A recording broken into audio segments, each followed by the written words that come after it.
તો આ દેહની ઉત્પત્તિ કેવી રીતે થાય છે એનું વર્ણન બતાવ્યું છે.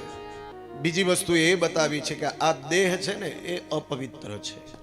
વ્યક્તિ સવારે સરસ મજાના સાબુ અને શેમ્પૂથી સ્નાન કરે છે. વ્યક્તિ સરસ મજાના સ્નાન કર્યા પછી સારામાં સારા કપડા વસ્ત્ર ધારણ કરે છે અને 5 માણસોની વચ્ચે ઊભો રહે છે. સામેવાળા વ્યક્તિને એમ થાય વાહ વાહ વાહ કેટલો સુંદર લાગે છે, પણ એ વ્યક્તિની અંદર શું ચાલતું હોય એ મને ને તમને ખબર નથી.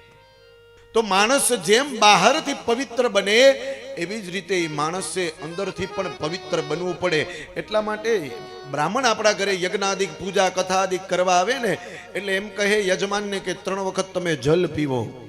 ઓમ કેશવાય નમઃ સ્વાહા, નારાયણાય નમઃ સ્વાહા, માધવાય નમઃ સ્વાહા.